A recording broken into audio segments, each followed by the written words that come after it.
নগাঁৱৰ পুৰণিগুদামত উপলব্ধ এছ বাৰ্ছ স্পৰ্শ চিকিৎসা সেৱা কোনো তন্ত্ৰমন্ত্ৰ আয়ুৰ্বেদিক ডাক্তৰী চিকিৎসা নহয়।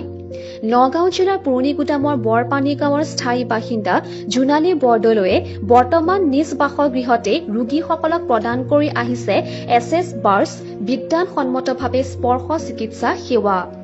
জানিব পৰা মতে এই চিকিৎসা পদ্ধতি কোনো ধৰণৰ তন্ত্ৰমন্ত্ৰ ডাক্তৰী আয়ুৰ্বেদিক বৰ্তমানে উপলব্ধ চিকিৎসা পদ্ধতিতকৈ সম্পূৰ্ণ পৃথক।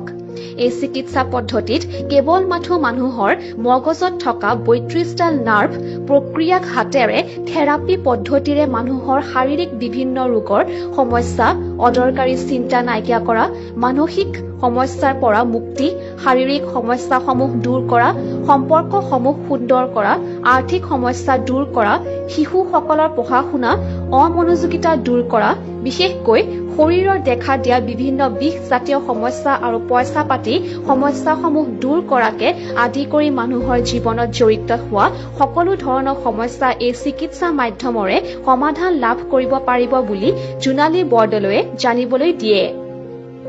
গতিকে অন্তি পলমে উল্লেখিত সমস্যাসমূহত ভুগি থকা লোকসকলে 9101537935 আৰু 7577806476 নম্বৰত যোগাযোগ কৰক। নমস্কাৰ। আপোনাক বিহুৰ শুভেচ্ছা জ্ঞাপন কৰিছোঁ। ধন্যবাদ তোমালোকলৈও থাকিল। এতিয়া আপোনাৰ যিটো কনচেপ্ট, এই কনচেপ্টটো আমাৰ দৰ্শকসকলক বুজাই দিলে ভাল হ'ব। কি কৰিছে আপুনি? মই মানে এতিয়া এক্সেছ বাৰ্ছৰ লগত জড়িত। এতিয়া যিহেতু এক্সেছ বাৰ্ছ সকলোৱে বুজিয়ে পোৱা হৈছে, এক্সেছ বাৰ্ছটো হৈছে এটা স্পৰ্শ চিকিৎসা। সেইটো আমি আমাৰ ব্ৰেইনত ৩২টা পইণ্ট থাকে, সেই পইণ্টকেইটাত আমি হাতেৰে এনেকৈ স্পৰ্শ কৰি আমি চিকিৎসা কৰোঁ। সেই চিকিৎসাটোত মানে অন্য বহুত ধৰণৰ সমস্যাৰ সমাধান হয়। সেইটো হৈছে ডিপ্ৰেশ্যন, এনজাইটি, যেনেকুৱা ধৰণৰ বেমাৰী নহওক আমাৰ শৰীৰত এটা চিকিৎসা কৰিলে সকলোখিনি সমস্যাৰ সমাধান হয়।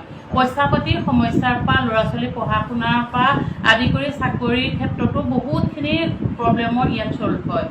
সেই সমস্যাটো, সেই চিকিৎসাটোৰ জৰিয়তে আমি সকলোখিনি সমস্যাৰ সমাধান কৰিবলৈ আমি চেষ্টা কৰোঁ। এনেকুৱা সমস্যাৰ কাৰণে কোনোবা ৰোগী যদি আহে, আপোনাক যোগাযোগ কেনেকৈ কৰিব? কোন জেগাত অৱস্থিত আপোনাৰ এই চেম্বাৰ? মোৰ চেম্বাৰ হৈছে, মই এতিয়া বৰ্তমান ঘৰতে মই চিকিৎসা কৰি আছোঁ। আৰু যদি দূৰৰ পেচেণ্ট হয় তেতিয়া মই অকলে হ'লে এগৰাকী যাবলৈ দিগদাৰ হয়। যদি ২-৩জন ৰোগী একেলগে তেওঁলোক থাকে তেতিয়াহ'লে মোৰ লগত যোগাযোগ কৰিলে, মই ফোন কৰিলে মই গৈ তেওঁলোকক তাতে মই বাৰ্ছ ৰাউণ্ড কৰি দিব পাৰিম।